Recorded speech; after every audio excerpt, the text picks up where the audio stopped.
It took exactly 7 words for Ilhan Omar to make the worst mistake of her political career. Perhaps the senator should educate himself.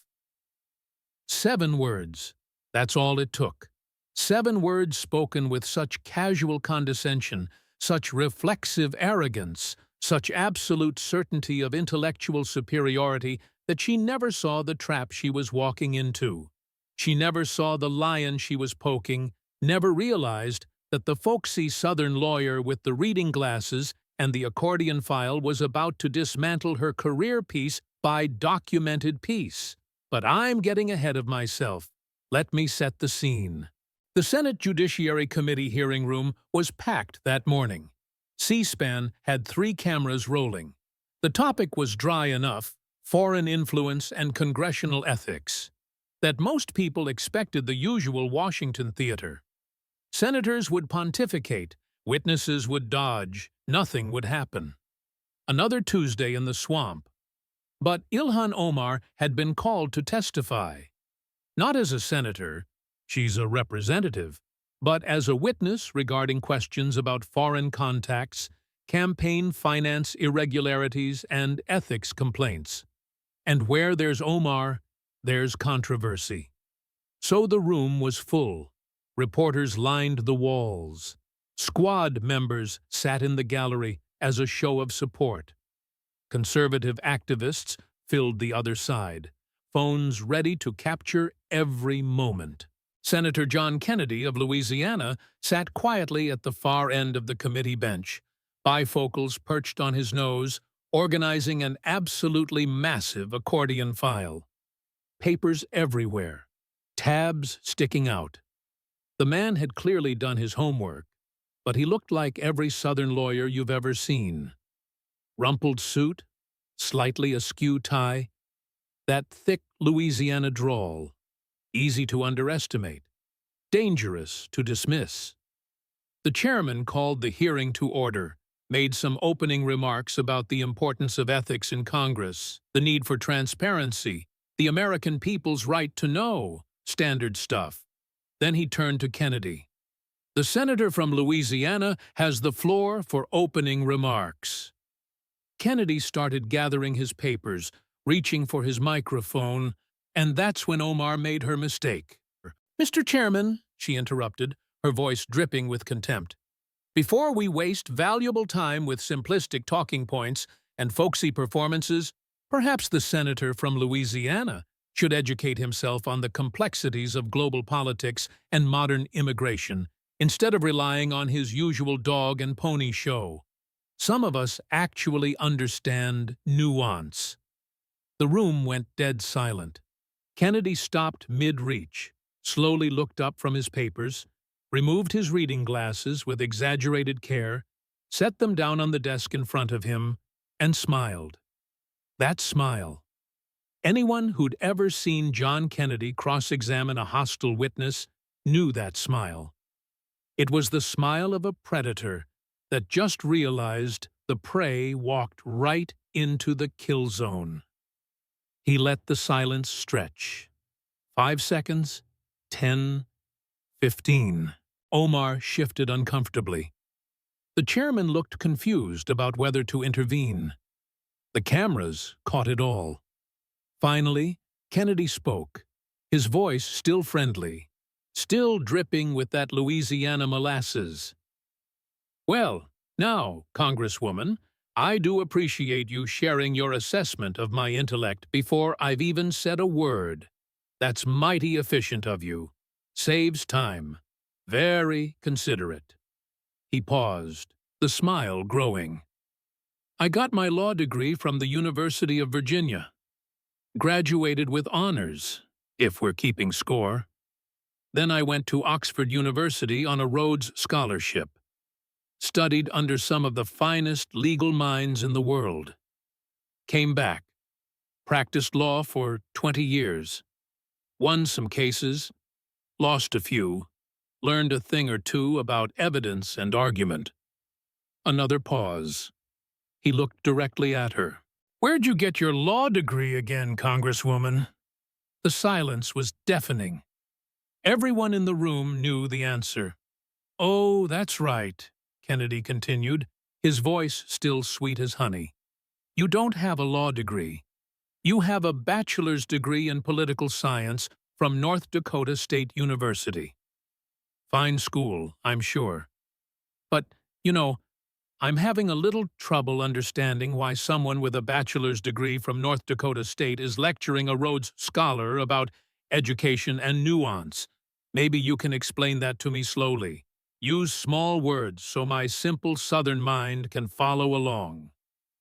Scattered laughter from the conservative side of the gallery. Omar's face was turning red. But you know what, Congresswoman? Kennedy leaned back in his chair, utterly relaxed. You're absolutely right about one thing. I am simple. I'm simple enough to believe that when we're investigating foreign influence and congressional ethics, we should focus on facts, evidence, documentation, the kind of boring stuff us folks care about. He patted the accordion file and it made a satisfying thump. And I've got a whole mess of facts right here. Documentation, evidence, bank records, tax filings, immigration documents, marriage certificates, campaign finance reports, translations of speeches you gave in Somali, thinking Americans wouldn't bother to translate, all kinds of simple, boring facts. His smile disappeared, and something colder replaced it. And I reckon before we're done here today, we're going to find out just how educated you really are. Really. We're going to find out whether your nuanced understanding of global complexity extends to understanding basic American laws about campaign finance, tax fraud, immigration fraud, and ethics violations. He leaned forward now, his eyes locked on hers. You just insulted me, Congresswoman, publicly, on live television, called me ignorant, uneducated, simplistic. You did that because you think I'm just some dumb Southern hick who doesn't know any better. You did it because people like me are easy targets for people like you. You did it because in your world, the right accent and the right degrees matter more than the truth. He picked up his glasses, put them back on, opened the accordion file. So, let me educate you, Congresswoman. Let me show you what this simple Southern boy has learned. And when we're done, you're going to wish you'd kept your mouth shut and your condescension to yourself. The chairman tried to intervene. Senator Kennedy, perhaps we should— No, sir, Kennedy said, never taking his eyes off Omar. The Congresswoman set the tone. She wants to talk about education. Let's talk about education. She wants to discuss nuance. I'll show her some nuance. She wants to question my understanding of complex issues. Well, I've got some complex questions for her. He pulled out the first document. Congresswoman Omar, let's start simple. Real simple. Simple enough for a Louisiana hick like me to understand. Let's talk about money. And that's when the masterclass began. Kennedy's folksy demeanor was back, but now it had an edge. He was like a cat playing with a mouse, and everyone in the room knew it. Now, Congresswoman, I'm just a simple country lawyer. So maybe you can help me understand something that's been puzzling me. See, down in Louisiana, when we pay someone for work, we generally expect them to actually do that work. We expect, deliverables, results, something to show for the money. Is that also how it works in Minnesota? Or do y'all have different rules up there? Omar tried to respond, but Kennedy held up a finger. I'm getting to a question. I promise. Just need to set the stage. See, I'm looking at your campaign finance reports. Public records, available to anyone. And I'm seeing something mighty interesting. He pulled out a thick stack of paper, held it up. Your husband. Well, your current husband. We'll get to the other ones in a minute because that's a whole other mess. Your current husband, Tim Mennett, He runs a consulting firm called the E Street Group. Nice name. Very professional.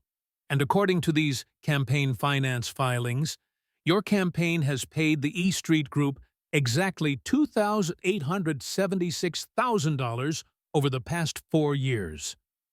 He let that number hang in the air. $2,876,000. That's a lot of money for consulting, Congresswoman. That's more money than most Americans will make in their entire lifetime.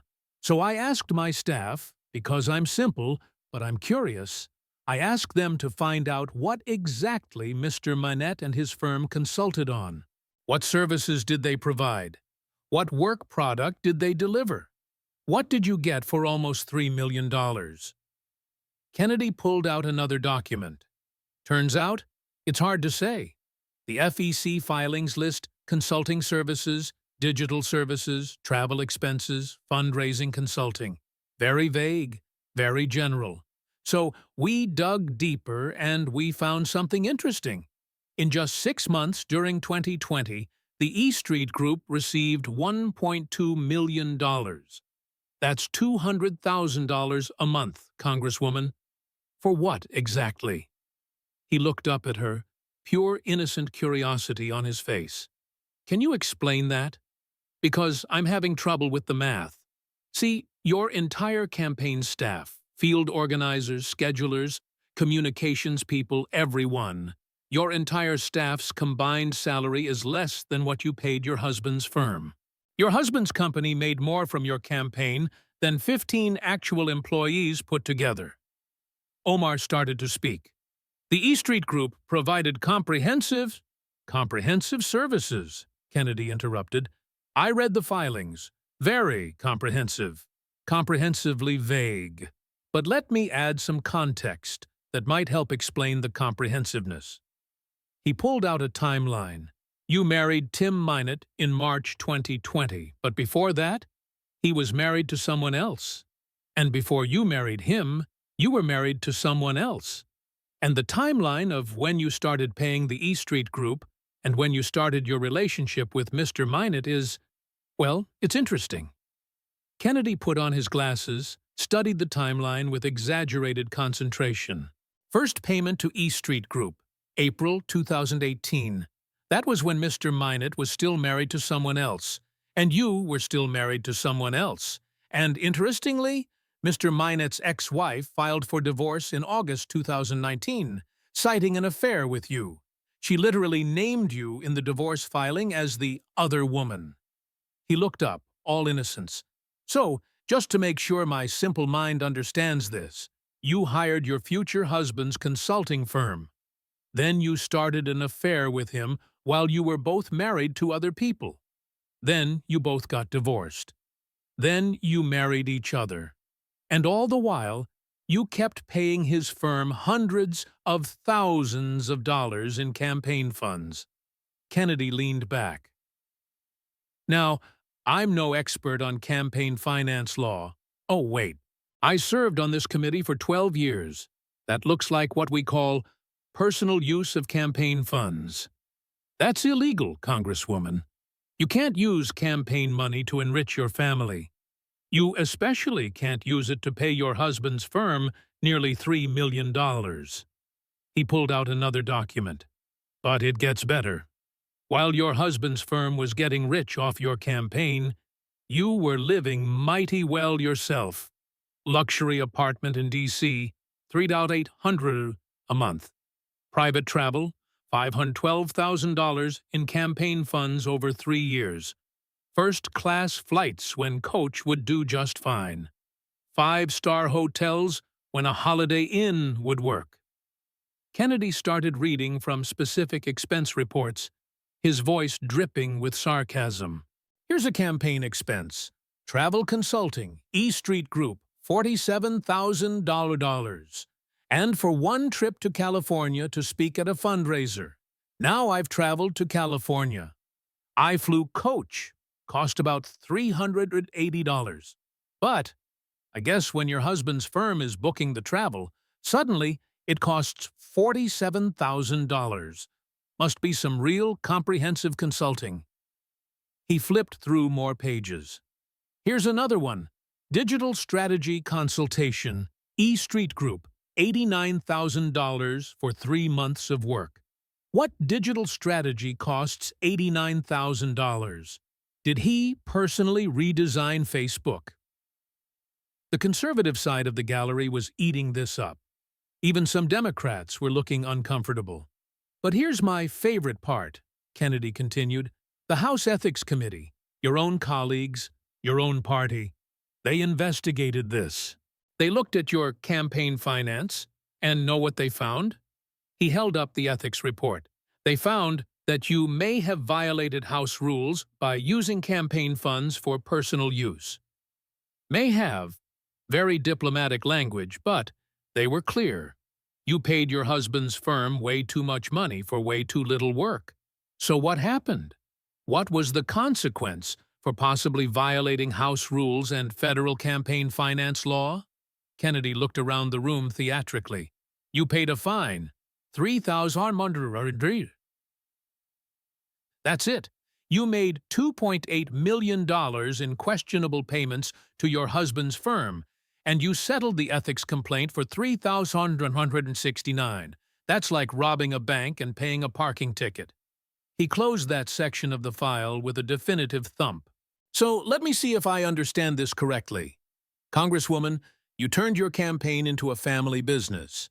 You paid your husband's firm millions of dollars in campaign funds, money donated by people who thought they were supporting your political career, not your household income.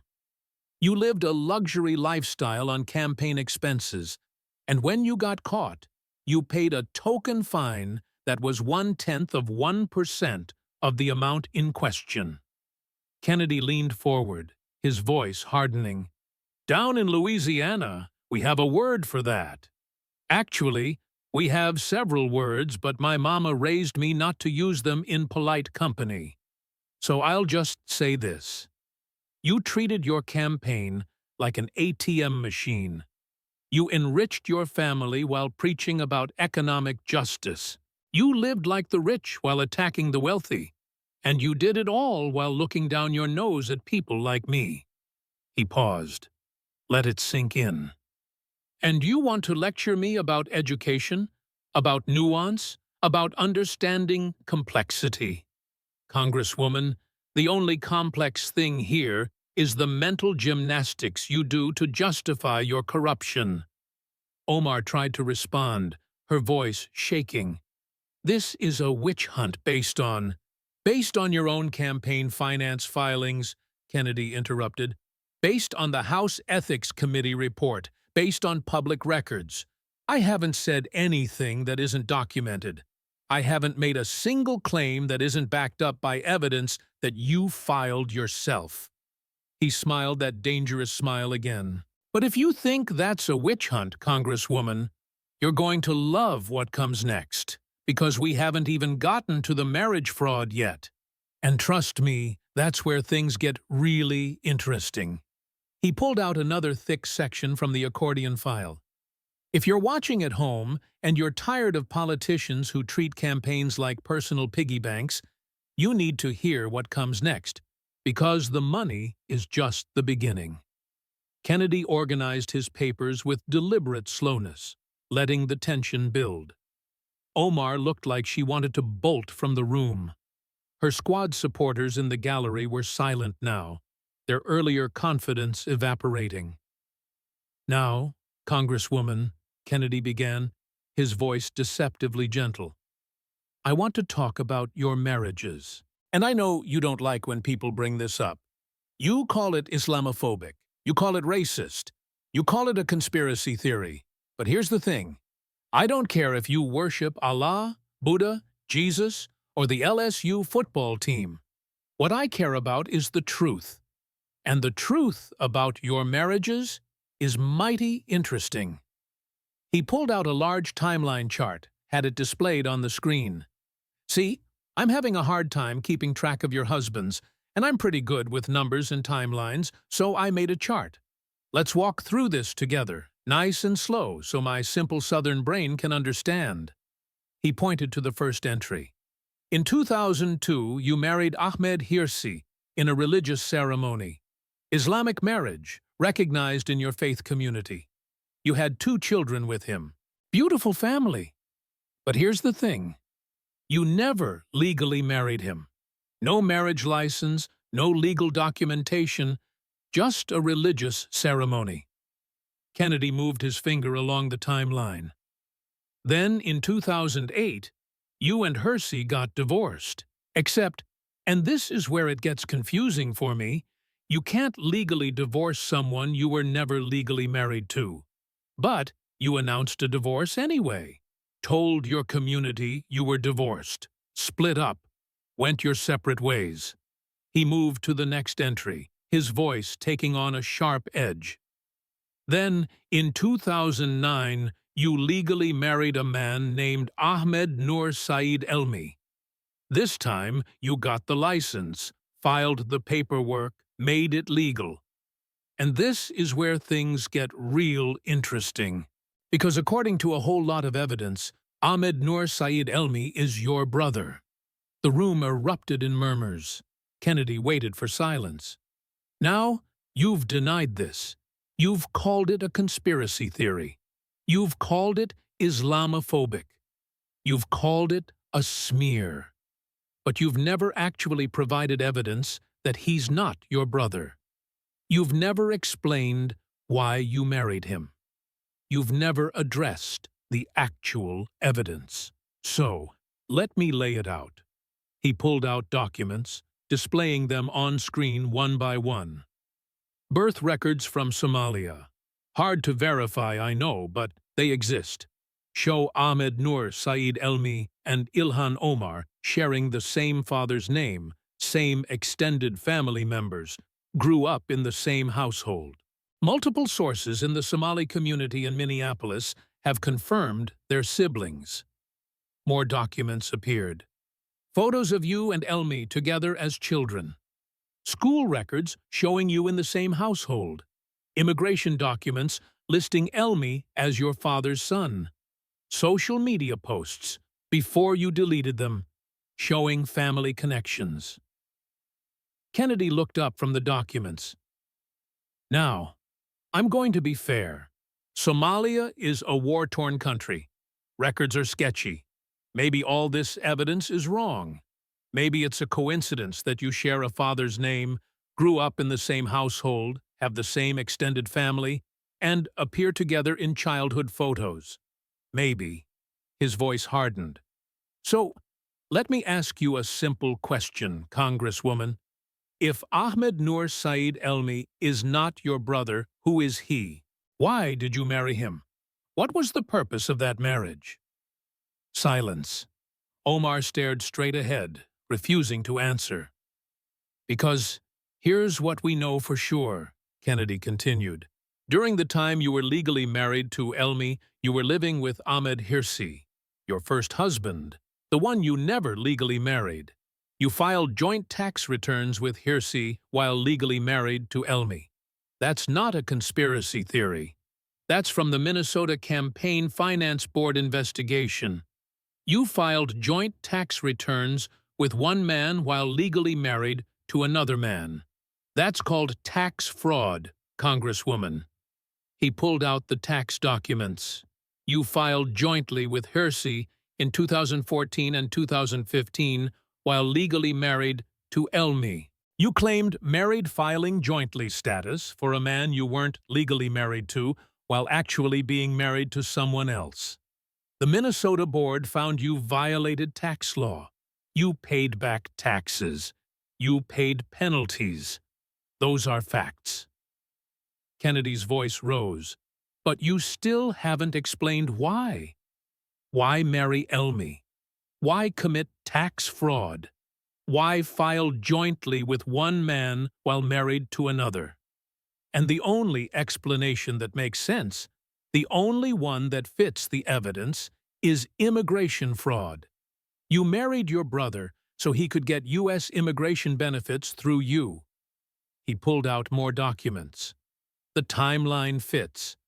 Elmi needed immigration status. You were a U.S. citizen. You married him. He got his status. Then you divorced him right before you ran for Congress. Convenient timing. And immigration fraud carries a 5-year prison sentence, Congresswoman. Federal crime. Omar finally spoke, her voice defensive. These are disgusting lies and conspiracy theories. Then answer the questions. Kennedy's voice cracked like a whip. Who is Ahmed Nur Saeed Elmi? Why did you marry him? Why did you file joint taxes with a different man while married to him? Why did you divorce him right before running for Congress? Why did all the photos of you together disappear from social media? He leaned forward. You don't answer. You never answer. You just attack the people asking. You call them racists. You call them Islamophobes. You claim victimhood, but you never provide evidence. You never explain.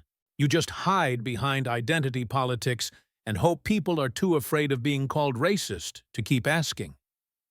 Kennedy pulled out his final document for this section. But I'm not afraid, Congresswoman. I don't care if you call me racist. I don't care if you call me Islamophobic. I care about the truth. And the truth is, you either committed immigration fraud by marrying your brother, or you committed immigration fraud by marrying someone else for benefits. You either did it knowingly, which makes you a criminal, or you're so incompetent you didn't know you can't file joint taxes with one man while married to another, which makes you unfit for office. He closed the file section. Either way, you've got a problem, and attacking me won't make it go away. Calling me simple-minded won't make the evidence disappear. Crying Islamophobia won't change the facts. He looked directly at her, his voice dropping to something almost sad. You know what the real tragedy is? If you'd just been honest, if you'd just explained what happened and why, Americans are forgiving people. We understand complicated situations, but you lied. You attacked. You hid behind your identity. And now you're sitting here with questions you can't answer and accusations you can't refute. Kennedy gathered his papers. You called me uneducated earlier. Well, I'm educated enough to know that when someone won't answer simple questions, it's because the answers would destroy them. I'm educated enough to recognize tax fraud when I see it.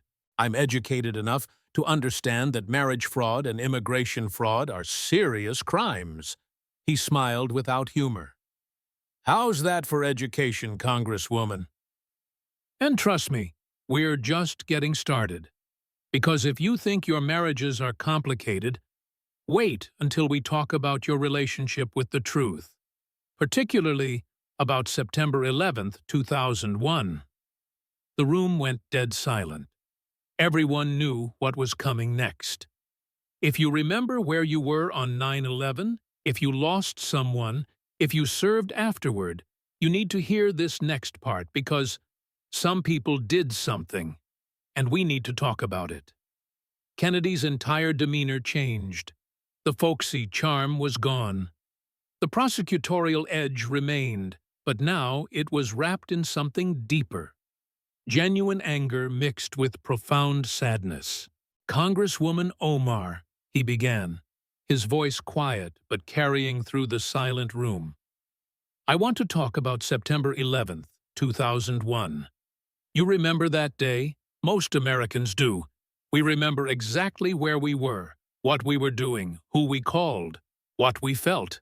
It's seared into our national memory. He paused. I was in Baton Rouge that morning, watching the towers fall on television like everyone else. Watching people jump from 90 stories up rather than burn to death. Watching the bravest people in America run into those buildings while everyone else ran out. Watching the towers collapse, and knowing that thousands of our fellow citizens had just been murdered. Kennedy pulled out a transcript, held it up. On March 23, 2019, You gave a speech to the Council on American-Islamic Relations, and you said something about 9/11, something that a lot of Americans found deeply offensive. Want me to read it? Or do you remember what you said? Omar sat silently. Kennedy read from the transcript, his voice flat. You said, and I quote, "KR was founded after 9/11 because they recognized that some people did something and that all of us were starting to lose access to our civil liberties." End quote. He looked up. Some people did something. That's how you described September 11th. Some people did something, like it was a fender bender, like it was a missed appointment, like it was an accounting error. Some people did something. His voice rose with each repetition. 19 terrorists, not some people, terrorists, hijacked 4 planes. They murdered the flight crews. They turned those planes into weapons. They flew them into the World Trade Center, into the Pentagon, into a field in Pennsylvania, because heroes fought back. They murdered 2,900 Americans, not killed in an accident, not caught in a natural disaster, murdered, intentionally, deliberately, as an act of war. Kennedy pulled out photos large enough for the cameras to capture. He held them up one by one. This is Captain Patrick Brown, FDNY, ladder 3, father of 3, ran into the South Tower when everyone else was running out. The building collapsed on him. He never came home. Some person who did something killed him. Another photo. This is Wells Crowther, the man in the red bandana, 24 years old. Worked on the 104th floor. Could have escaped. Instead, he went back in over and over, leading people to safety. Saved dozens of lives. Died when the South Tower collapsed. Some person who did something killed him. Another photo. This is Todd Beamer, Flight 93. Let's roll.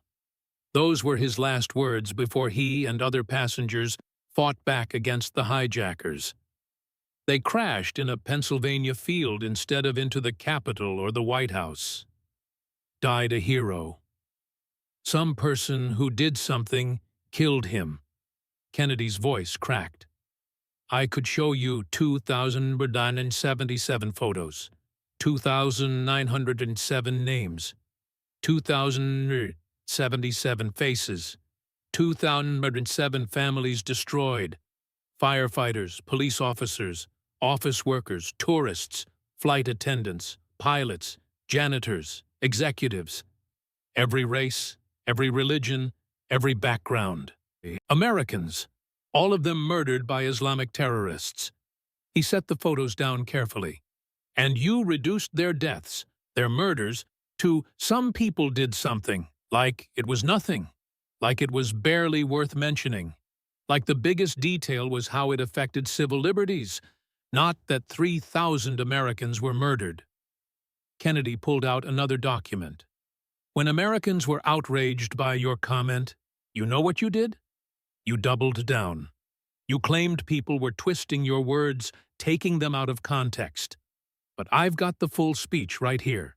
I've read the context. The context doesn't help.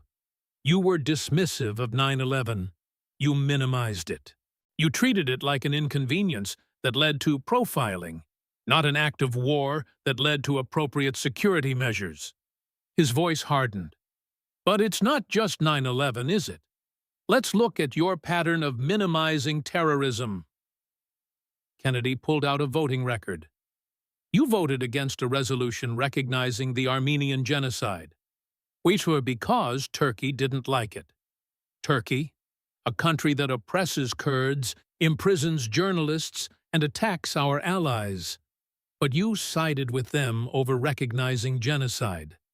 You opposed designating the Muslim Brotherhood as a terrorist organization. The Muslim Brotherhood, which spawned Hamas, which has been involved in terrorism across the Middle East. But you protected them. You've consistently voted against measures to strengthen security against terrorism, against funding for counterterrorism, against designating certain groups as terrorist organizations. Every time there's a vote between security and your ideology, you choose ideology. Kennedy pulled out more documents, his hands shaking slightly with anger. You compared Israel to Hamas, a democratic ally, the only democracy in the Middle East, to a terrorist organization that uses children as human shields, fires rockets from hospitals, and has the destruction of Israel in its charter. You said they were morally equivalent. He looked up, disgust on his face. You can't bring yourself to clearly condemn Islamic terrorism. You minimize 9/11. You protect terrorist organizations. You attack Israel while defending Hamas. And when Americans question your loyalty, you cry Islamophobia. Kennedy stood up, walked toward her position. Let me be very clear about something, Congresswoman. This has nothing to do with Islam, nothing to do with your religion. I've met thousands of Muslim Americans who love this country, who served in our military, who were as horrified by 9/11 as everyone else, who clearly condemned terrorism without hedging or minimizing. His voice rose. This is about you, your words, your votes, your pattern of behavior. You minimize American tragedies. You defend terrorist organizations. You attack our allies. You can't bring yourself to clearly, unequivocally, condemn the murder of Americans by Islamic terrorists. He walked closer. You know what I think? I think you've never really thought of yourself as American. You came here as a refugee and we welcomed you. We gave you everything: safety, education, opportunity, a chance to serve in Congress. And you've spent your entire career attacking the country that saved you. Kennedy pulled out more documents. Let me read you something. This is from a speech you gave in Minnesota in 2019 to a Somali-American audience. You spoke in Somali, probably thinking most Americans wouldn't bother to translate it. But we did. He read from the translation. We are people who know they are Somali and Muslim first. First, not American first. Somali and Muslim first. You told your audience that their Somali identity comes before their American identity. He looked up. When you took your oath of office, you swore to support and defend the Constitution of the United States. You swore to bear true faith and allegiance to the United States. But you tell Somali audiences you're Somali first. So, which is it? Kennedy's voice became almost pleading. Do you understand why Americans question your loyalty? It's not because you're Muslim. It's not because you're black. It's not because you're an immigrant. It's because you minimize our tragedies. You defend our enemies. You attack our allies. And you tell your supporters you're Somali first. He returned to his seat, his voice dropping. On September 11, 2001, terrorists murdered 2,977 Americans. Not some people who did something. Terrorists. Islamic terrorists who declared war on America, who murdered innocent people, who would have killed more if they could. He looked directly at her. Can you say that? Can you say Islamic terrorists murdered 2,977 Americans on September 11, 2001? Can you condemn it clearly, without minimizing, without hedging, without pivoting to Islamophobia? Silence. Omar stared straight ahead, refusing to answer. You can't, can you? Kennedy said softly. You can't bring yourself to say it because, in your worldview, America is always the oppressor.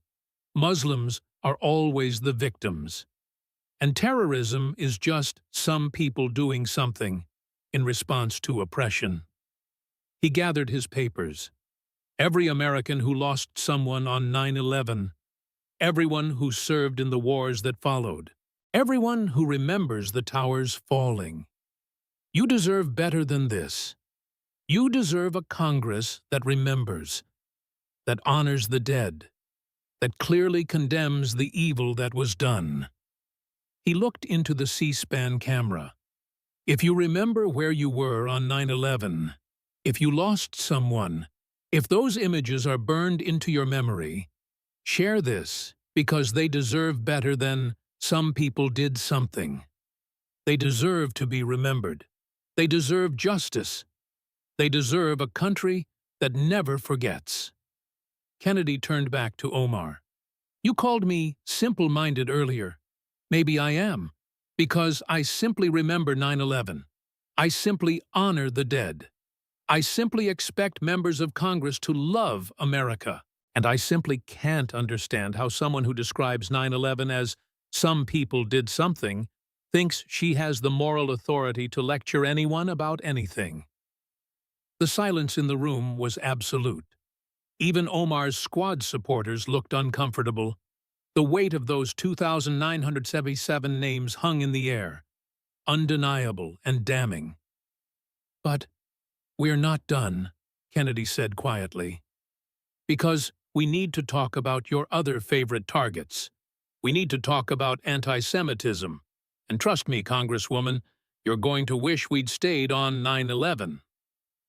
Kennedy pulled out a new section of documents, and his expression was something between anger and disgust. Congresswoman, let's talk about Jews. Because you have a lot to say about Jews, about Israel, about Jewish influence, and not much of it is good. He pulled out printed tweets, enlarged on the screen. February 10th, 2019. Someone tweets at you asking why you think politicians support Israel. You respond, it's all about the Benjamin's baby, with a music note emoji, implying that Jewish money controls American politics. That's a classic anti-Semitic trope, Congresswoman. Politicians support Israel because they're paid to? Not because Israel is our ally. Not because it's the right thing to do. Because of Jewish money? Kennedy looked up. When you got called out, and you did, by Democrats and Republicans, you apologized. Sort of. Said you didn't mean it that way. Said you were just talking about IPAC. But then you did it again. He pulled out another tweet. March 3rd, 2019. You tweeted about allegiance to a foreign country. Dual loyalty. Another classic anti-Semitic trope. The idea that Jews or supporters of Israel are more loyal to Israel than to America. That they have divided loyalties. That they can't be trusted. Kennedy's voice rose. Your own party condemned that. The House of Representatives passed a resolution condemning anti-Semitism because of you. Your Democratic colleagues, your own party, had to publicly rebuke you because your anti-Semitism was so blatant they couldn't ignore it. He pulled out more documents. But you didn't stop. You compared Israel to Hamas. You called Israel an apartheid state. You said Israel hypnotizes the world. More anti-Semitic language. The idea that Jews have some special power to hypnotize people, to control them. It's like something out of the protocols of the Elders of Zion.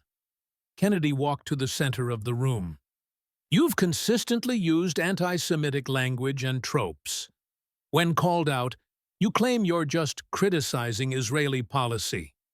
But you don't use the same language about any other country.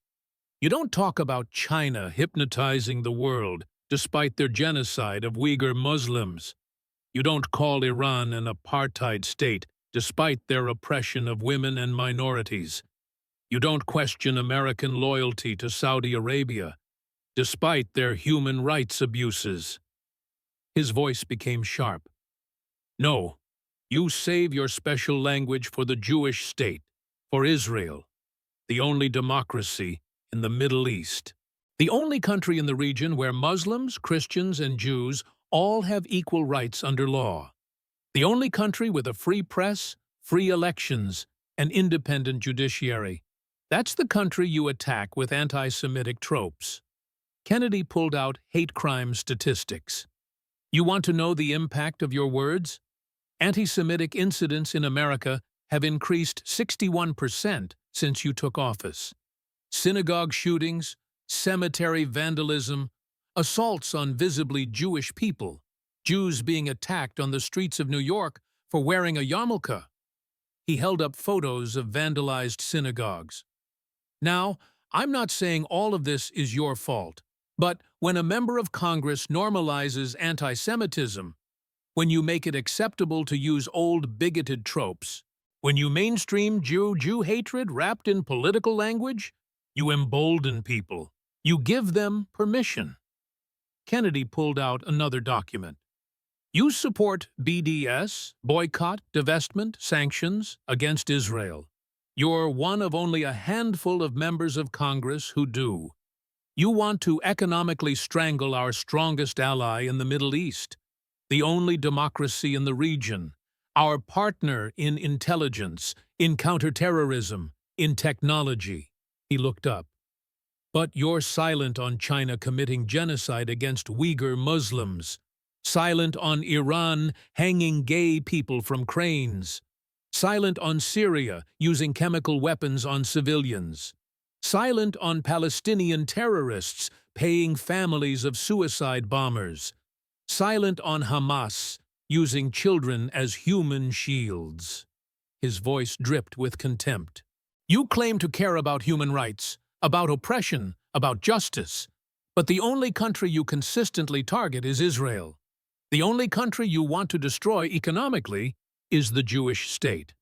That's not human rights advocacy, Congresswoman. That's anti-Semitism. Kennedy walked back toward her. You know what the worst part is? You hide behind your identity. When people call out your anti-Semitism, you claim Islamophobia. You claim racism. You claim victimhood. You use your identity as a shield to attack another minority. His voice rose to a crescendo. Jews are a minority in America, 2% of the population. They've faced discrimination, violence, genocide. And you, a member of Congress, someone with a platform, someone with power, you use anti-Semitic language. You normalize Jew hatred. You make it acceptable again. He pulled out letters from Jewish Americans, held them up. I've got letters from Jewish constituents all across America. Doctors, teachers, small business owners, parents. They're scared. They're watching anti-Semitism rise. They're watching their synagogues need armed security.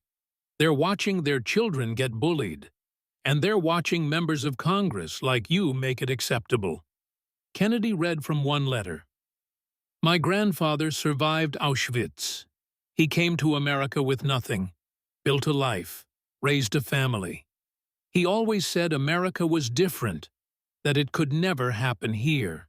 But now I watch a congresswoman use the same language the Nazis used about Jewish money, Jewish loyalty, Jewish hypnosis, and I'm not so sure anymore. He looked up, tears in his eyes. That's the impact of your words, Congresswoman. That's what your anti-Semitism does. It makes Holocaust survivors question whether their grandchildren are safe in America. Kennedy's voice dropped, became deadly serious. You demand respect for Islam. You demand sensitivity about your religion. You call any criticism Islamophobic. You want special treatment, special understanding, special rules. And you know what? You should have that. Every American should be free to practice their religion without fear or hatred. He paused. But you don't extend that same courtesy to Jews. You traffic in stereotypes. You use bigoted language. You normalize hatred. and then you claim victimhood when you're called out. Kennedy walked right up to her position. Here's what I think. I think you hate Israel because it's Jewish. I think you use anti-Semitic language because your ideology needs an enemy, and Jews have always been convenient enemies. I think you wrap your hatred in political language, criticism of Israeli policy. But it's the same old Jew hatred that's existed for millennia. He leaned in. And the most disgusting part? You get away with it. Your party protects you. The media makes excuses for you. And when someone like me calls you out, you'll claim this hearing is Islamophobic. You'll claim I'm attacking you because of your religion. You'll hide behind your identity like you always do. Kennedy returned to his seat. But the American people see it. Jewish Americans see it. Everyone who's not blinded by ideology sees it. You're a bigot, Congresswoman. You use your position to spread hatred against Jews, and no amount of claiming victimhood will change that. He looked into the camera. If you stand with Israel, if you stand against anti-Semitism, if you believe Jewish lives matter, share this because hatred is hatred, no matter how it's dressed up. Omar sat frozen, unable to respond. Her defenders in the gallery were silent. The evidence was overwhelming. The quotes were her own words. The pattern was undeniable. Kennedy gathered his papers. But you know what makes all of this even worse? It's the hypocrisy. Because, while you're attacking Jews and Israel, while you're minimizing 9/11, while you're funding your husband with campaign money, you're claiming to be a champion of the oppressed, a voice for the voiceless, a fighter for justice. He smiled without warmth. So, let's talk about that. Let's talk about who you really fight for. Because, Congresswoman, when you told that Somali audience you're Somali first, you weren't kidding. And we need to examine what that means. Kennedy pulled out a new folder, this one even thicker than the others. His expression was something between disappointment and anger. Congresswoman, I want to show you something. It's a video of you speaking to a Somali American audience in Minnesota, July 2019. You remember this speech? He queued up a video on the screen. Omar's face appeared speaking in Somali to an enthusiastic crowd. Most Americans watching didn't pay attention to this because they don't speak Somali, but some people translated it. Want to hear what you said? Kennedy pulled out a transcript. You told the audience, and I'm reading from a professional translation. We are people who know that they are Somali and Muslim first. First, not American. Somali and Muslim first. He looked up. You continued. We know we are an organized people. We know we are a people who are here to stay. The state of Minnesota, the state government is us. It is ours. Kennedy set down the transcript. Now, I want to be charitable. Ethnic pride is normal. People connect with their heritage. But let's look at your actions through this lens. Let's look at what Somali first means in practice. He pulled out voting records. You've consistently voted against measures that would restrict immigration from Somalia, against enhanced vetting, against security measures. You've opposed designating Al-Shabaab, a Somali terrorist organization, as a high-priority threat. More documents appeared. You've advocated for increased foreign aid to Somalia. In 2019, you pushed for an additional $12 million in aid. You've opposed oversight measures that would track where that money goes. You've fought against corruption investigations in Somali aid programs. Kennedy pulled out more records. You've pushed for preferential treatment for Somali refugees, for expedited processing, for reduced vetting requirements. Every single policy position you take regarding Somalia benefits Somalia, regardless of whether it benefits America. He looked up. Meanwhile, American interests? Not so much.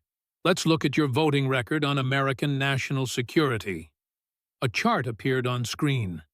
You voted against defense funding, against military pay raises, against veteran benefits, against border security, against law enforcement funding, against measures to combat Chinese espionage, against supporting Taiwan, against punishing Iran for terrorism. Kennedy walked to the screen, pointed at the chart. There's a pattern here. When there's a choice between American strength and American weakness, you choose weakness. When there's a choice between supporting our allies and undermining them, you undermine. When there's a choice between American security and foreign interests, you choose foreign interests. He turned to face her. But Somalia, you're all in. Money, refugees, preferential treatment, minimal oversight. It's almost like you're representing Somalia in the United States Congress instead of representing Minnesota's 5th Congressional District. Kennedy pulled out more documents. Let's look at your foreign travel, paid for by outside groups, which is legal if disclosed. Where have you traveled? A map appeared showing her travel. Somalia, multiple times. Qatar, which funds Hamas. Turkey, which oppresses Kurds and attacks our allies. Pakistan, which harbored Osama bin Laden. Notice a pattern? You visit countries that are hostile or ambivalent to American interests. You don't visit Israel, our ally. You don't visit Taiwan. You don't visit Poland or the Baltic states worried about Russian aggression. Kennedy's voice hardened. You travel to countries that align with your ideology, not America's interests. And these trips are funded by groups with agendas. The Qatar trip was funded by an organization with ties to the Muslim Brotherhood. But you went anyway. He pulled out financial disclosures. And these trips aren't cheap. First-class airfare, 5-star hotels, fancy dinners, all paid for by groups with interests in how you vote. That's not representing your district, Congresswoman. That's being influenced by foreign interests. Kennedy walked back to center. You know what's interesting? In that Somali speech, you referred to the Somali government as our government. Not in the sense of we're all humans, but possessively, our government. Meanwhile, you insistently criticize the American government. You call America racist. You call our founding principles oppressive. You compare us to apartheid South Africa. His voice rose. So which government is ours, Congresswoman? The Somali government you defend, or the American government you disparage? Kennedy pulled out the Constitution, held it up. When you were sworn in, you placed your hand on a Quran, which is your right, and I respect that. And you took an oath. You swore to support and defend the Constitution of the United States against all enemies, foreign and domestic. You swore to bear true faith and allegiance to the United States. He set the Constitution down carefully. But you told Somali audiences you're Somali first. You vote against American interests and for Somali interests. You travel to countries hostile to America on their dime. You push policies that benefit Somalia regardless of impact on America. You refer to the Somali government as ours. Kennedy's voice dropped to something dangerous. So I'm asking you directly, where does your allegiance lie? With America or with Somalia? Silence. Omar refused to answer. Let me tell you about some immigrants I know, Kennedy continued, his voice softening slightly. I represent Louisiana. We've got immigrants from Vietnam who fled communism. They came with nothing, learned English, became citizens, served in our military, built businesses, raised families. And when you ask them where they're from, they say, America, not Vietnam. America. He pulled out letters. I've got letters from Somali Americans, legal immigrants, refugees who came here legally and are grateful for the opportunity. Let me read one. Kennedy read, Senator Kennedy, I came to America from Somalia in 2004. I was 12 years old. This country gave me everything: safety, education, opportunity. I learned English. I went to college. I became a citizen. I served in the United States Army. I'm a proud American. When Ilhan Omar says she's Somali first, she doesn't speak for me. I'm American first. I love Somalia. It's where I was born. But America is my home, my country, my loyalty. Ilhan Omar embarrasses our community. She makes people think Somali refugees aren't grateful, aren't loyal, aren't American. She's wrong. Most of us love this country. We just wish she did too. Kennedy looked up, genuine emotion in his voice. That letter is from Sergeant Ahmed Hassan, United States Army. 2 tours in Afghanistan, Purple Heart recipient, now living in Minneapolis, Minnesota. In your district, Congresswoman, one of your constituents, a Somali refugee who loves America more than you do. He set the letter down. See, being American isn't about where you were born. It's not about your race or religion or ethnicity. It's about what you believe. Do you believe in individual liberty, constitutional rights, free markets, free speech, equal justice under law? Do you believe America, despite our flaws, is a force for good? Kennedy walked toward her.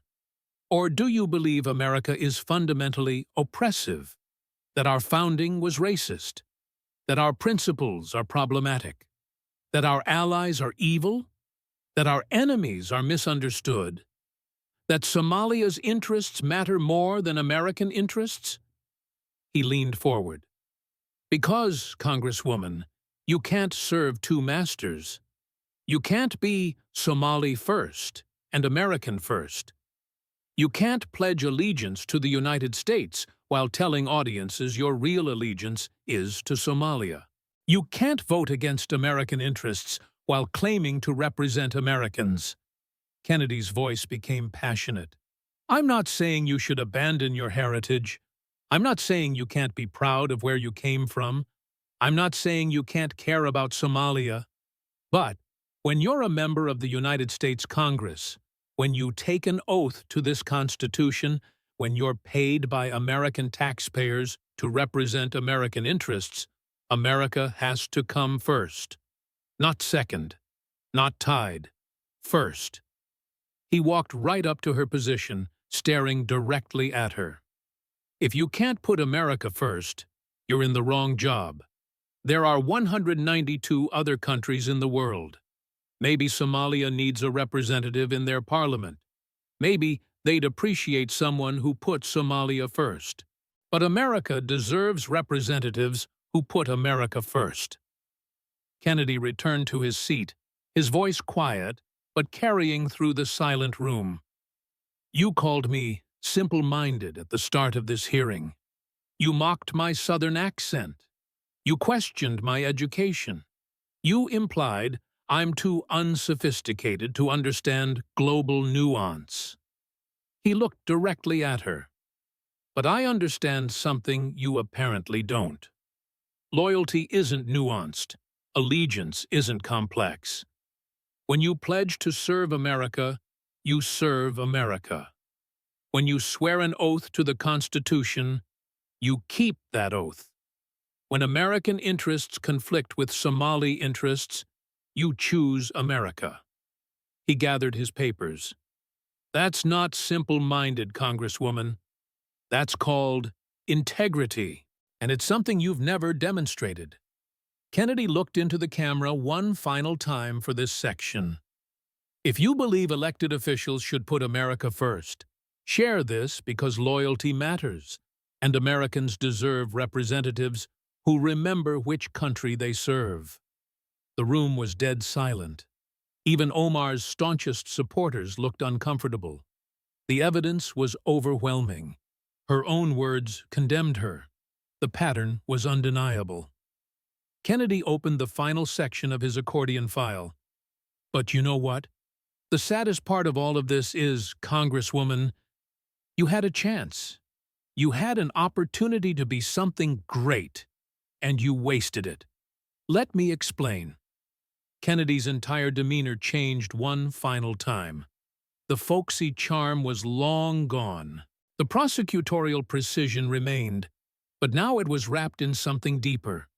Genuine sadness mixed with righteous anger. "You know what you could have been, Congresswoman?" he began, his voice quiet but intense. "You could have been a symbol of the American dream.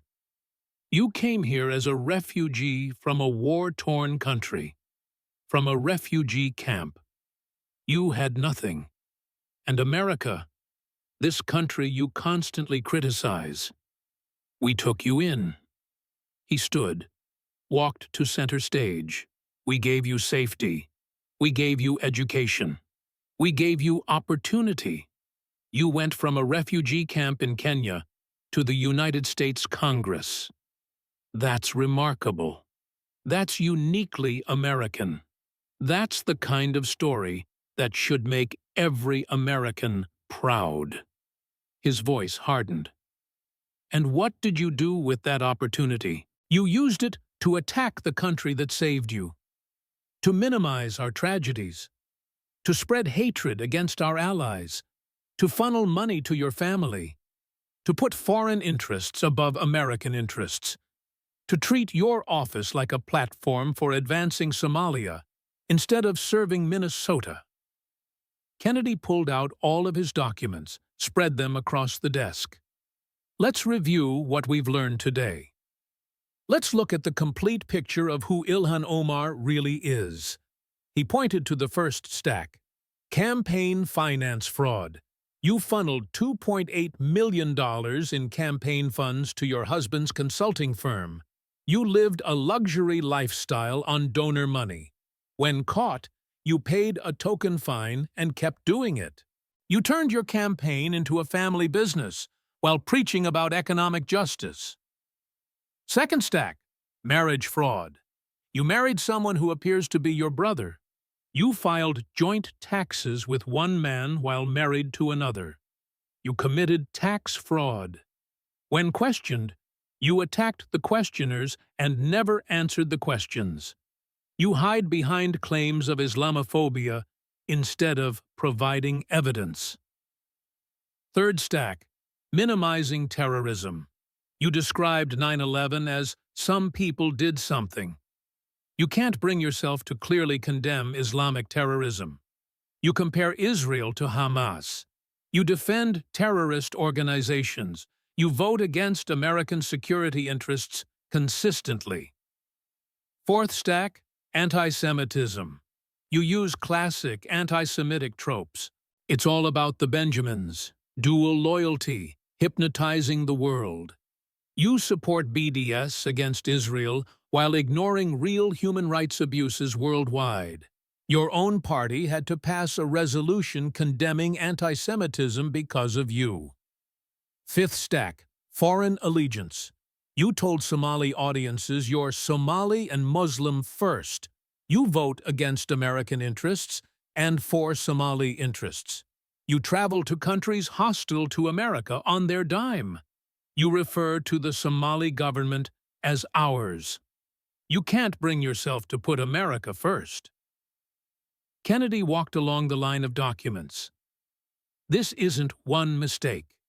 This isn't one controversy. This is a pattern of corruption, a pattern of dishonesty, a pattern of anti-American sentiment, a pattern of divided loyalty, a pattern of hatred disguised as politics. He turned to face her directly. "But here's what really bothers me. It's not the corruption. Washington's full of corrupt politicians. It's not the hypocrisy. That's common too. It's not even the possible crimes, because those can be investigated and prosecuted." His voice rose with genuine emotion. What bothers me is that you fundamentally don't understand what it means to be American. You don't understand the gift you were given. You don't appreciate the opportunity you received. You don't value the country that saved your life. Kennedy's voice became passionate. Being American isn't about where you were born.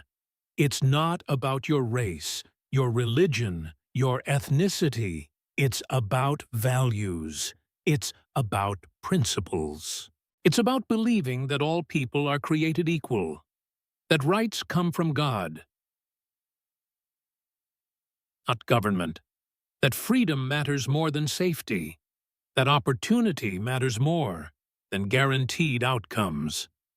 He walked closer to her. It's about believing that America, despite our flaws and mistakes, is a force for good in the world.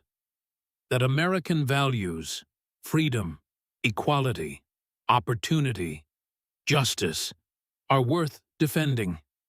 That American allies deserve our support. That American interests matter. That American lives have value. His voice cracked slightly. But you don't believe any of that. You think America is fundamentally oppressive. You think our allies are evil. You think our values are problematic.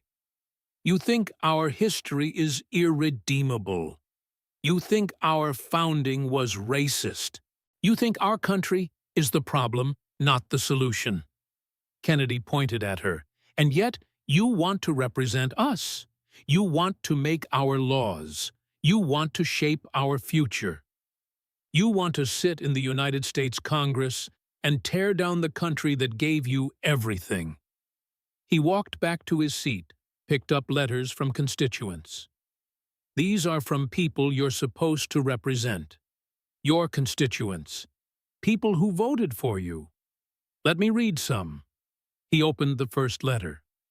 Dear Senator Kennedy, I voted for Ilhan Omar because she promised to fight for working families. But my prescription costs went up 40%. My rent increased $350 a month. My son can't find a job that pays enough to move out. I called her office 23 times asking for help. I never got a call back. But I see her on TV every day attacking America, defending terrorists, spreading hate. She forgot about us. We're invisible to her now. Signed, Maria, age 67, Minneapolis. Another letter. Senator Kennedy, I'm a Muslim American. I came here from Pakistan legally in 1998. I love this country. I served in the army. I'm raising my kids to be proud Americans. When Ilhan Omar says, some people did something about 9/11, she doesn't speak for me. When she says she's Muslim first, instead of American first, she doesn't represent me. She embarrasses Muslim Americans who actually love this country. Please, hold her accountable. Signed, Rashid, veteran, small business owner, Minneapolis. Another. I'm Jewish. My grandparents survived the Holocaust. They came to America with nothing, built a life. They always said this country was special, that it could never happen here. But now I watch a congresswoman use Nazi-style language about Jews, about Jewish money, Jewish loyalty, Jewish hypnotism. And I'm scared. I'm scared for my children.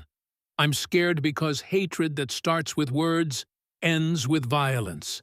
Please stop her. Signed, Rebecca, teacher, Minneapolis. Kennedy set the letters down, his voice thick with emotion. These are real people, Congresswoman, your constituents, Americans who believed in you, who trusted you, who gave you the privilege of representing them, and you betrayed them. You abandoned them. You forgot about them. He pulled out one final document. This is a petition, 31,000 signatures, and growing from your own district, calling for your resignation. 31,000 voters who want you gone. Kennedy read selected names. Sarah Washington, she doesn't represent us anymore. David Kim, we need someone who loves America. Jennifer Lopez, she's more interested in fame than service. Marcus Thompson, she broke every promise she made. Lisa Anderson, she puts Somalia before Minnesota. He set the petition down. 31,000 people. That's not a conspiracy theory. That's not Islamophobia. That's not racism. That's your own constituents saying you failed them. Kennedy's voice became quietly intense. Earlier today, you insulted me. You called me simple-minded. You mocked my education. You implied I'm too ignorant to understand nuance and complexity. He walked toward her one final time. Let me tell you what I understand, Congresswoman. I understand that when someone won't answer basic questions about their marriages, they're hiding something. I understand that when someone funnels millions to their spouse's company, that's corruption. I understand that when someone minimizes 9/11, they don't honor American sacrifice. I understand that when someone uses anti-Semitic language repeatedly, they're a bigot. I understand that when someone says they're Somali first, they're not American first. His voice rose. I understand that you're a fraud, a well-marketed, social media-savvy, identity, politics, protected fraud.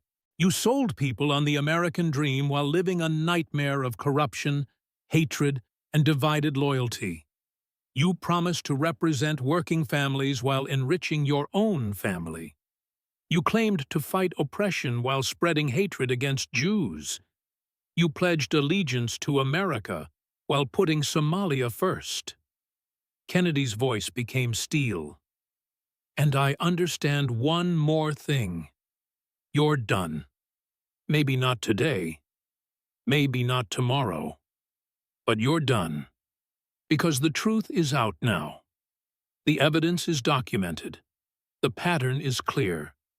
And Americans are tired of it. He turned to the camera. We're tired of politicians who play the victim while victimizing others. We're tired of corruption hiding behind compassion. We're tired of foreign loyalties masquerading as diversity. We're tired of anti-Semitism wrapped in social justice language. We're tired of people who hate America serving in American government. His voice filled with passion. Every American who loves this country, who lost someone on 9/11, who supports Israel, who believes in honest government, who thinks their representatives should put America first. You deserve better than Ilhan Omar. He pointed at her. Minnesota's 5th District deserves better. Somali Americans deserve better. Muslim Americans deserve better. Refugees deserve better. Congress deserves better. America deserves better. Kennedy walked back to his seat, gathered all his documents. You had every opportunity this country offers, every advantage, every privilege. You went from refugee to Congresswoman. That's an American miracle. And you squandered it. You betrayed it. You weaponized it against the country that gave you everything. He looked at her one final time, his voice quiet, but carrying through the silent room. You called me simple-minded. You're right. I am simple. I simply love America. I simply believe in the Constitution. I simply think members of Congress should put America first. I simply expect honesty from my colleagues. I simply honor the victims of 9/11. I simply stand with Israel. I simply believe in loyalty. His voice hardened. And I simply refuse to sit quietly while someone who hates this country serves in this Congress. Kennedy closed his accordion file with a decisive snap. You're sophisticated, Congresswoman, educated, nuanced, complex. You understand global politics. You speak multiple languages. You navigate identity politics like a pro. You've built a national brand. You've become famous." He smiled without warmth. "And you've sophisticated your way into multiple investigations. You've educated yourself right into ethics violations. You've nuanced your way into becoming the most divisive member of Congress. You've complicated yourself into a recall petition. You've global politicsed yourself into a career-ending scandal." Kennedy stood. "I'd rather be a simple Southern lawyer who loves his country than a sophisticated representative who betrays hers. I'd rather be simple-minded and loyal than complex and corrupt. I'd rather be folksy and honest than nuanced and fraudulent." He looked into the camera one final time. "Mr. Chairman, I yield back my time. I think the record speaks for itself. We've documented campaign finance fraud, possible marriage fraud, tax fraud, anti-Semitism, minimizing terrorism, and divided loyalty. This committee has more than enough evidence to recommend further investigation." He turned to Omar. "As for you, Congresswoman, I've said what needed to be said. The American people can decide for themselves, but they can't say they weren't warned. They can't say they didn't know, because now everybody knows exactly who you are." Kennedy sat down, folded his hands, and waited. The silence in the hearing room was absolute. You could hear breathing, camera shutters, someone coughing, but no one spoke. Omar sat frozen, her face a mixture of rage and humiliation. She'd walked into the hearing, confident, dismissive, ready to play the victim card if needed. She'd insulted Kennedy, thinking he was an easy target, a simple Southern senator she could embarrass. Instead, she'd been systematically destroyed, every aspect of her career examined, every controversy documented, every defense demolished. 90 minutes of pure, documented, devastating accountability. The chairman finally cleared his throat. "Congresswoman Omar, would you like to respond?" She opened her mouth, closed it, tried again. Nothing coherent came out. She shuffled papers, looking for talking points. But what could she say? Everything Kennedy presented was documented. Her own words, her own votes, her own campaign filings, public records. This is clearly a partisan attack," she finally managed, her voice shaking, "based on Islamophobia and racism." "And ma'am," Kennedy interrupted gently, "I cited your own campaign finance reports, your own public statements, your own voting record, and your own words spoken in Somali. If that's Islamophobic, then reality is Islamophobic." Another attempt. "The senator is twisting everything out of context." "I read your full speeches. I provided complete context. The context doesn't help you, Congresswoman. It makes it worse." One final try. "This is a distraction from the real issues." Kennedy smiled. "The real issues are corruption, fraud, anti-Semitism, and divided loyalty. We just spent 90 minutes on real issues. Those were very real." Omar stood abruptly, grabbed her papers, and walked out. Didn't wait to be dismissed. Didn't make a closing statement. Just left. Her squad supporters scrambling after her. The cameras capturing every moment of her retreat. The hearing room erupted. Reporters ran for their phones. Conservative gallery members applauded. Even some Democrats looked thoughtful, troubled by what they'd heard. Kennedy just sat quietly, organizing his papers back into the accordion file, looking like he just finished a routine day at the office. Because, for him, it was routine. It was what he'd done for 40 years as a lawyer. Prepare thoroughly. Present evidence clearly. Let the facts speak. And when someone insults you, prove them wrong so completely they can't recover. Within 17 minutes, Child Kennedy Reckoning was trending #1 on Twitter globally. The video clips were everywhere. Every major news outlet, left, right, and center, had to cover it. They couldn't ignore it. The evidence was too documented. The confrontation too dramatic. The collapse too complete. CNN ran segments trying to defend Omar, but couldn't get around the facts. MSNBC called it controversial, but had to acknowledge the documented evidence. Fox News played it on loop. Conservative outlets called it the greatest political takedown in modern history. But the real impact was quieter and more profound. The House Ethics Committee, which had been slow-walking Omar's case, suddenly announced a formal, expedited investigation into her campaign finance practices. The IRS opened an inquiry into her tax filings. Immigration authorities quietly began reviewing the marriage timeline. The State Department started looking at her foreign travel funding. Democratic leadership, which had protected Omar despite her controversies, privately asked her to resign from the Foreign Affairs Committee. When she refused, they stripped her of the assignment anyway. Her colleagues started distancing themselves. Her political protection evaporated overnight. A moderate Democrat named Sarah Williams announced a primary challenge the next morning.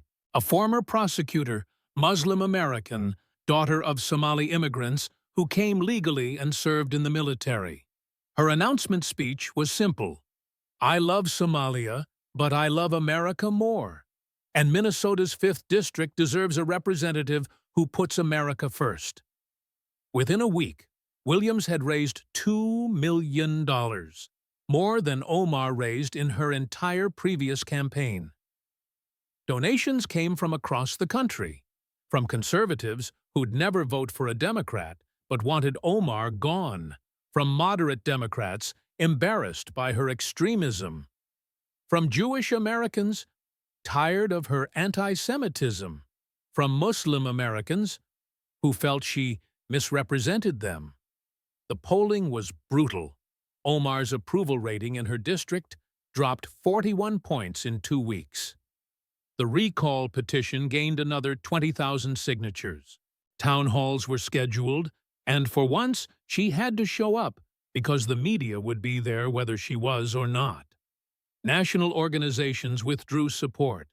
The squad tried to defend her, but their statements were tepid, careful, clearly trying to create distance. AOC tweeted vague support but didn't mention Omar by name. Rashida Tlaib stayed silent. Even Bernie Sanders, who had championed her, suddenly had scheduling conflicts when asked to campaign with her. The media narrative shifted. Reporters who'd treated her as untouchable started asking hard questions. Fact-checkers who'd ignored her statements started examining them. Opinion writers who'd dismissed criticism as Islamophobic started acknowledging legitimate concerns. But most importantly, the conversation changed. It became acceptable to criticize Omar based on her actions, not her identity. To question her loyalty based on her words.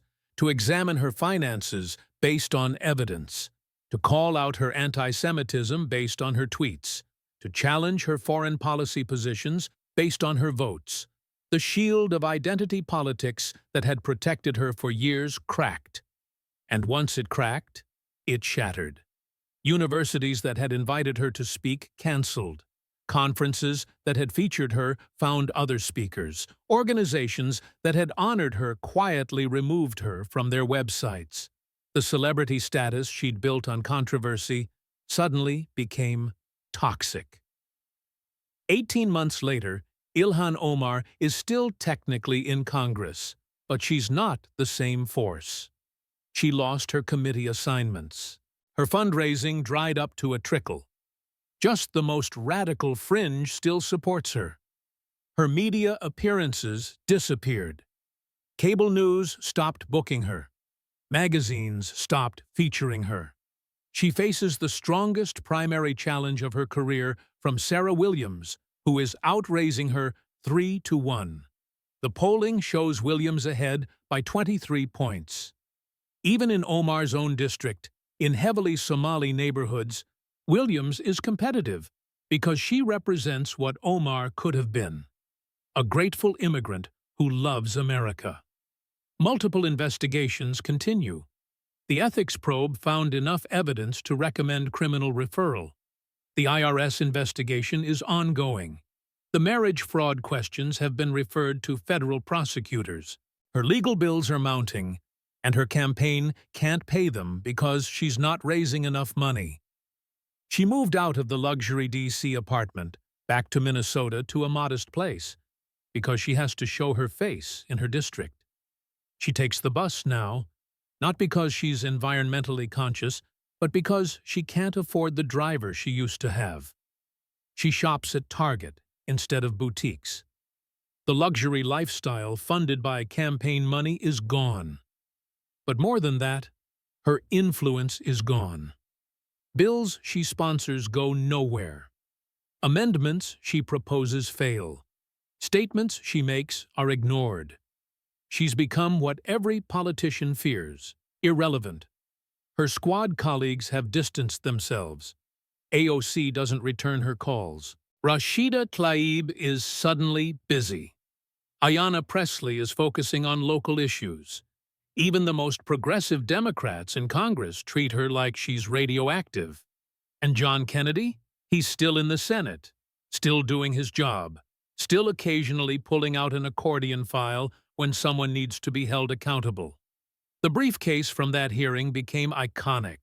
He auctioned it for charity, raising $450,000 for refugee resettlement programs.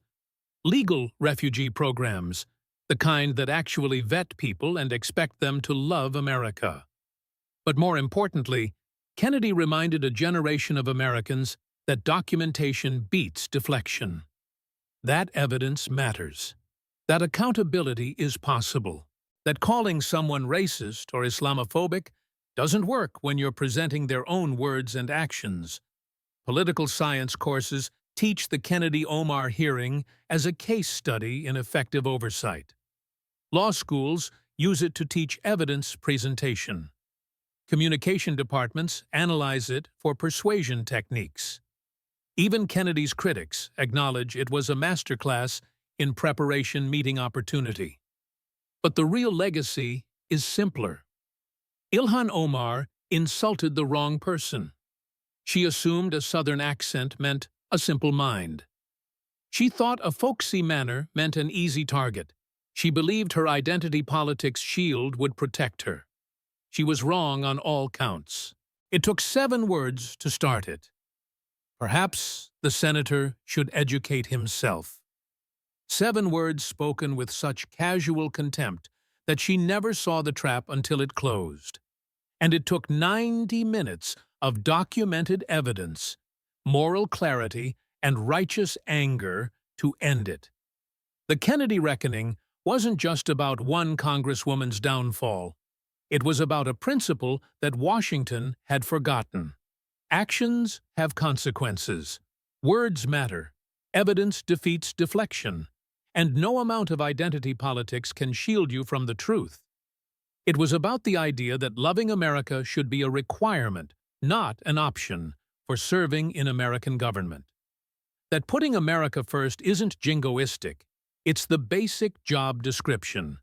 That gratitude for opportunity should be expected, not mocked. It was about remembering that 9/11 wasn't some people did something. That anti-Semitism is still bigotry even when wrapped in political language. That corruption is still corruption even when the corrupt person claims victimhood. That fraud is still fraud even when the fraudster hides behind religion. But most of all, it was about one simple truth. Never underestimate a Southern lawyer with an accordion file full of receipts. Because while you're busy being sophisticated and nuanced And globally aware, they're documenting every word you say, every vote you cast, every dollar you spend. And when they're ready, they'll educate you in ways you never expected. If you believe in accountability over identity politics, if you think love of America should be non-negotiable for American representatives, if you're tired of politicians who hide behind victimhood while victimizing others, share this story. Comment below with your own experience of representatives who forgot which country they serve. Because patriotism isn't complicated. Loyalty isn't nuanced. And sometimes, the simplest truths are the most powerful. Senator Kennedy didn't just defeat Ilhan Omar that day. He reminded America that we don't have to accept corruption, hatred, and divided loyalty from our representatives. We can demand better.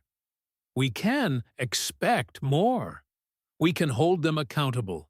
And we can do it with Southern charm, prosecutorial precision, and 37 pages of receipts.